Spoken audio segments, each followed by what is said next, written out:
Ayun. Yan, tanggalin muna natin yung lights off. Yan. So, ayan, good afternoon mga kasama. So, silent muna natin ang ating mga pwedeng mag-ingay. So, good afternoon sa inyo mga kasama.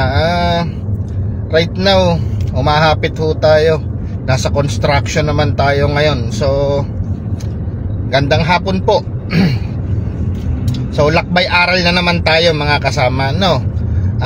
Actually mga kasama, kaya ako live ngayon. Actually, medyo busy talaga, no? Meron ho kasi tayong sasagutin na magandang katanungan po na para gabay na rin at guide po sa ating mga kasama, no? Ito ay patungkol dun sa tanong sa atin. So actually itong tanong na to kaninang umaga ko to na encounter, pero I think maganda rin malaman na request na rin ho nung ating masugid na followers na yung tanong niya, baka daw pwedeng itanong niya rin daw during my live. So hindi ko na inantay na itanong niya kasi tama rin naman siya na mas maganda na malaman din ng iba, no, yung suggestion ko. Kasi ito ay patungkol, no? Ito ay patungkol po yan doon sa area, no? Area na napapaligiran ng tubig o yung matubig ang lugar, no? Ano ba ang epekto sa ating alaga nito at paano ba natin ito ika-counter, no? Alam naman natin during sa ating pangunahing paghahanda, kinokontrol natin yung tubig sa ating mga alaga. So, hayaan yung bigyan ko kayo kung paano ang sistema na ginagawa namin kasi gaya nga nasabi ko, may konting experience at alam tayo dyan kasi tayo ay dumadayo ng mga tawid dagat at iba-ibang lugar, no? So, particularly, tayo ay nakakalahok din dun sa mga area talagang matubig. Meron din talagang mga arena o meron din naman talagang mga exam hall na talagang napapaligiran ng tubig kahit nasa city. Like for example, sa New Binakayan, no? Yan halos paligid ng tubig yan, palaisdaan ho kasi ang gilid niyan. Sa Nabotas, ganun din. So, may impact po yan kasi sa alaga natin. Especially, ang kino-concern kasi natin dyan is yung environment, no? So, ano nga ba ang epekto? Sagutin natin ng direktahan, no? Boss JRB, sabing ganon, pwede bang magtanong? Sabi kasing ganon. Kasi kami, ang aming area ay napapaligiran ng tubig kasi kami ay nasa isla. Ngayon, ano ba ang pwedeng epekto nito at paano ba namin ito makokontrol? Okay. So, ganito yan mga kasama, no? Bigyan ko kayo ng isang magandang advice. Actually, pag nandun kayo sa matataas talaga na tawag dito yung halumigmig na lugar o yung matubig talaga ang surroundings, ang ating mga alaga nag-a-adapt po yan. Supposed to be ang ating mga alaga ay nagiging matubig din. So, sabi ko nga dun sa nagtanong sa akin, lahat yan kaya namang i-regulate basta nandoon ka na sa araw ng pangunahing paghahanda o sa pagpiprekon, no? So, doon natin aatakihin yan kung paano tayo kokontrol. Number one, sabi nga natin kapag tayo ay naghahanda, no? Especially pagdating sa pagkain nila, ilang beses ko nang sinabi yan, kaya hindi ako nagbibigay ng solid mixture, no? Kung ano yung maganda sa ganito, sa ganyan, kasi nga may consideration yung area. Yan na yun. Yan na yung isang kasagutan. Ngayon, pag ang area nyo is nasa matubig, no? Matubig na kalagayan. So, expect natin mataas ang tubig sa ating mga alaga. So, isang nakakatulong dyan ay ang paggamit ng quacker, paggamit ng oat growths, o paggamit ng wheat germ, no? Yan ang isa. And then, pagtataas ng mais. Pag-iwas sa paggamit ng pellet, bahagya lamang. Kakaunti lang ang ilalagay. So, necessarily, Pag sinasabi nyo sa akin, di ba sir, sabi nyo, masama na sumobra sa oats. Masama ho talaga yun kung wala tayong kinokontrol na tubig. So, sa mga matataas at matataas ang moisture na lugar, ang suggestive ko na kanilang feeding mixture is ito. At least meron kayong 60% grains ng complete grains, no? Mas maganda siguro yung all kind grains, kagaya ng, ayoko mag-mention basta alam nyo naman yung complete grains, mga 14 to 15 kinds, alam nyo na ho yan. Pili na lang kayo kung anong gusto nyong brand na maganda. And then out of 100%, 30% naman ang hinahalo natin na corn. Okay? So after nun, yung 10% supposed to be na power pellet, ginagawa na lang ho natin yon na 5%. Sir, ano yung 5%? Yung 5%, doon kami nagdadagdag ng kapirasong oat groats. Nabibili po yan. May nabibiling oat groats naman, no? Tataasan nyo lang yung content ng oat groats. At yung 3%, yun yung ihahalo nyo na wheat germs. Kung hindi yung wheat germ na nabibili, Quaker oats. Nang sa ganon, yun yung magre-regulate. Kaya lang mga kasama, ito naman ang consequence niyan pag gumagamit ka niyan. Kung yung alaga mong bukang-buka sa hipo mo during maintenance, pag gumamit ka niyan, huwag kang magtaka na unti-unting umiimpis kasi nawawala yung tubig. Ngayon, syempre, pag ginagawa mo yung feeding na yan, maganda rin naman ang ratio of CP niyan, nasa 21 to 22 CP pa rin yan. Kaya lang, kailangan ho ito, samahan ho natin to ng magandang ehersisyo at magandang suplemento. Nandyan yung pagbibigay natin ng weekly supplement na B-complex at multivitamins nang ganahan po silang kumain. At syempre, huwag kalimutan pagbigay ng probiotic para dun sa panimula o sa pagpiprekon. And then during that time, no, kung gusto mo mag-gain ka ng weight o mag-expand ka ng body confirmation nila, kung ikaw ay nagbibigay ng 35, gawin mong 40, no? Gawin mong 40, at least 40 grams.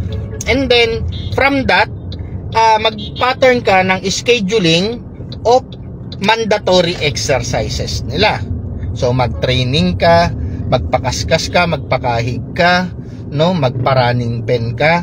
Nang sa ganon, yung build up ng tubig sa katawan nila ma-regulate natin. Then, huwag kalimutang himasin araw-araw ang ating alaga nang makapa natin, no, yung pagbabago. Ngayon, syempre, titingnan nyo rin, kakapain nyo rin yung mga binti at oobserbahan sila, baka naman masobrahan sa exercise ay magkaroon ng muscle bound. Para maiwasan yung muscle bound, sabi ko nga, magbigay tayo ng amino acid or B15. So yun yung isang pang-regulate. So yun mga kasama ang nagiging changes, no, natin. Kaya minsan kapag naiimbitahan din ho kami, halimbawa naiimbitahan kaming sumali kami sa gantong lugar, at alam naming matubig ang area, no, ng lugar na yon, nagre-regulate na kaagad kami, no? Doon talaga, regulation talaga ang kailangan namin, nagre-regulate talaga kami. Ngayon, ang iba nagtatanong, sir, advisable po ba yan gawin namin doon sa area namin? Ngayon, yung nagtanong sa akin kanina, sabi ko, kung yung area nyo ay ganyan, natural, ganyan yung attacking gagawin ninyo para ma-regulate ninyo. Pero take note, tingnan nyo rin kung yung sasabakan ninyo, baka sa lugar nyo rin. Ngayon, kung sa lugar nyo rin lang naman isasabak, huwag nyo na hong baguhin yung nakasanayan ng alaga. Medyo ang gawin na lang ho natin, during the pointing day, i-adjust natin yung kanilang moisture. Doon na lang tayo mag-adjust. Para nang sa ganon, hindi ho dumaan doon sa proseso ng pagbabago pa, no, nung procedure. So, during the pointing, hindi naman ho kasi magkaka-affect agad dyan sa alaga natin. Kung sa pointing day, humahatak tayo doon, no? Pero, yung katamtaman lang. Kasi, syempre, by nature nila, dyan nakasanayan nila, surely yung mga kasamahan nyo rin, yung mga katunggali nyo rin dyan, ganyan din ang adaptation. Pero kung kayo ay pupunta, magtatawid dagat kayo, dadayo kayo, syempre, tingnan nyo rin yung sitwasyon ng pupuntahan ninyo at dadaluhan ninyong patimpalak. Kasi malay nyo, doon sa area na yon, talagang ganon. Kagaya nyan, merong dumadayo galing province papunta rito para makipagtunggali sa MA, no? Meron tayong isang friend na actually isla pinanggalingan niya, no? Sabi ko sa kanya, Pards, naghahanap kasi siya rito ng satellite. Actually, maraming naghahanap sa akin ng satellite dito, nagpapatulong para may pagalawan daw. Ngayon, sabi ko nga sa kanya, parang medyo short period of time ang notice mo. And then sa MA ka sasali. Galing ka dyan sa area na yan. Sabi ko, medyo ihanda mo sarili mo. Kasi iba yung kako yung labanan na nandito. Kasi dito, ang estilo rito, talagang sagaran sa point. Kasi yung area naman natin dito, tayo nga ang nagko-control ng humid dahil sa init, di ba? So, yung area kasi nila, talagang solid isla yon. So, ine-expect ko na yon. So, ang nangyari pa nga, itinawid nila yung kanilang alaga from pump boat to papunta doon sa land area, and then land area, travel sila going to airport, travel sila papunta rito. And then, pagdating nila rito, it's only 1 day rest, then sabak na. So, sabi ko nga sa kanila, this one is part of your expensive lesson. Alam nyo kung bakit ko sinabing expensive lesson. Napakagaling ho ng mga dala nilang alaga. Ang problema ho, pag tinamaan, nagsha-shower. Actually, kasabay namin sila nakaraan. Talagang pag tinamaan po, talagang sumashower kahit saang area tamaan. Tamaan man sila sa legs, tamaan man sila sa may katawan, talagang makita mo ho, lagaslas talaga, no? So, yun yung nagiging epekto po kapag sobra ang karga ng tubig sa katawan. So, may consideration po lahat ng bagay sa mga area na tawag dito, sa mga area na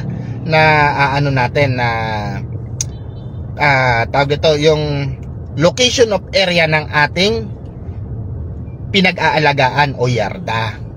Kaya nga sabi ko nga sa inyo mga kasama, kahit yung mga big names na yan, pag dumayo yung mga yan, hindi nakakasiguradong maganda ang kanilang nakukuhang score o maganda yung nagiging performance ng alaga nila. Nasisira din ho yan.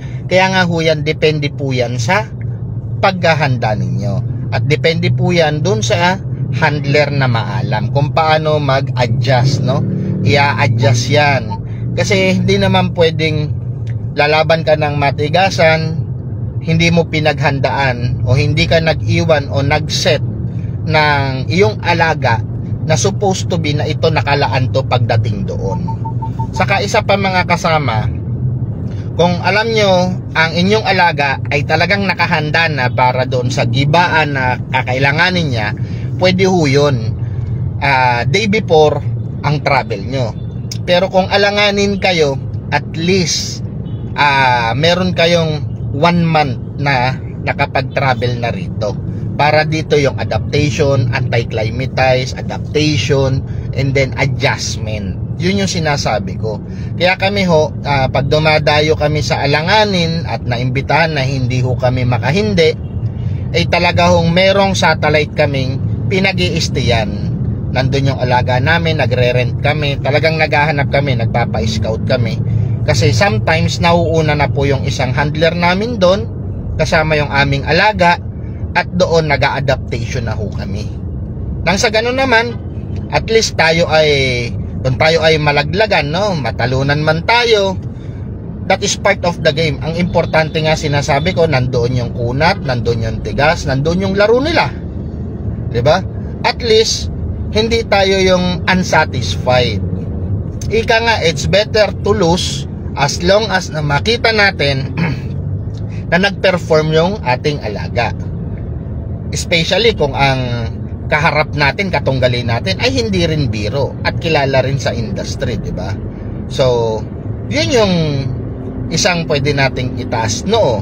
Gaya nung sabi ko nga sa akin noon, nakipagtibayan naman tayo, nakipagtigasan naman alaga natin. Suddenly, very unfair naman yung naging hatol sa atin. But okay na yun. Pass is pass, dumaan na yun. Nasa kanila na yun, given na yun. So, adjustment lang mga kasama. Ngayon, may area naman na sobrang lamig. Kagaya ng isang kliyente namin na nagpagabay naman sa amin. Supposed to be, matagal nang ginagabayan yon, no? Nandun naman sila sa super lamig na area. That is Kalinga, no? Mountain Province ang area nila. Talagang doon super lamig. Sabi ko, yung lamig na yan, at dyan sila nasanay, kunin mo kako yung temperature nila. At tingnan mo kung kako yung alaga mo ay naglalaro sa madaling araw na ganyan kalamig at lumalaro sila ng maayos. So, nung sinubukan, talagang lumalaro sila ng ganong kaayos. Although wetty sila, sabi ko, itry natin na mag-control ng moisture nila. So, sinubukan namin kasi mahigit 1 month pa yung pinaghandaan nila bago tayo rito. So, kahit na kinokontrol namin sila sa moisture, hindi nagbabago yung gameness nila. So, kaya sabi ko nga ganon, okay, kung ganyan kako ang adaptation nila, maglabas ka ng temperature meter, kunin mo yung temperature na yan, inadapt po namin doon sa area. So, halos talagang nakatodo talaga yung ECU doon sa kwarto para ma-adapt yung temperature na yon. And then, nung na-adapt yung temperature na yon na around 14-15, no? Na-adapt namin, and then, during pointing, ang atake ho, kinokontrol ng moisture. And then, so far, maganda naging puntos nila. So, they gathered also 4 wins, 1 draw, 1 loss. So, not bad score. But, nakita nyo naman, nag-perform. That is yung, sabi ko nga, yan yung pinaka the best na makikita natin. Kaya sabi ko nga, sa industry natin, hindi lang yung kaalaman nyo in single nature ang alam natin. Kailangan matuto tayong mag-analyze. Kaya nga, lagi naman tayong meron. Kaya yan mga kasama, yung topic natin na apin nun, yung analyze, plotting, tapos dito, plotting, tapos planning, then execution. Yun yung mga terms na sinasabi ko na dapat nating makonsider. So, hindi tayo yung basta sugod lang tayo ng sugod, bira lang tayo ng bira without knowing everything, without planning. Kasi kadalasan dyan tayo nagkakaroon ng problema. Kaya kapag nagka-problema tayo, ang tawag ko na po dyan kapag nangyari na yung dapat mangyari is expensive lesson. Kasi sabi ko nga, ang industry natin, it's all about expenses. So kapag nagkamali tayo, that is part of your expensive lesson. But later on, kapag nangyayari yan, take it that seriously at gawin mo yan na inspirations mo to came back, to came up, and then to learn something new. And adapt mo yon. And then sa susunod na yon, yung expensive lesson na yan ay magiging worth it lesson na, no? So yun yung sa atin, non-stop learning po tayo. Kaya sa akin naman, di ako nagsasawang mag-share of sharings kasi everyday may nakikita tayong mga new learnings, no? Especially sa mga beginners. So hopefully nakatulong po yung simple advice ko po sa inyo. And then at sana hindi ko kayo magsawang sumubaybay po dito sa aking pahina, no? At although panay report ang nangyayari sa atin, kaya ngayon medyo nakita niyo po hinay-hinay ho tayo at page at risk na talaga. Hindi ko alam ho, may nag-send kasi sa akin ng forbidden video na trace po through messenger at page yung gamit, and then yun, naka second warning po, kaya medyo nagko-control po tayo. So sana yung mga guidelines and tips kong yan ay nagiging fruitful sa inyo. At ang hangad ko mga kasama, mapalago ang industriya natin, lalo na sa inyong mga baguhan, makapagbigay tulong tayo para hindi ho kayo maligaw ng landas. So wag ho kayo magsasawa po sa pakikinig, no? sa aking dito sa aking page na Mr. Natural. At always po libre yan. Wala hong sawa ako magbibigay ng libre, no? Libre sa inyo na mga gabay. At sana suportahan nyo ako sa simple na pag-share lang ng ating mga content post, no? Para marami ang alam ng ating mga binabahaging mga simple tip pero very helpful. So hanggang sa muli mga kasama, at huwag kayong bibitaw. Kaya ito po si JRB, ang inyong Mr. Natural. Hanggang sa mga susunod po natin na mga segment at lakbay araw.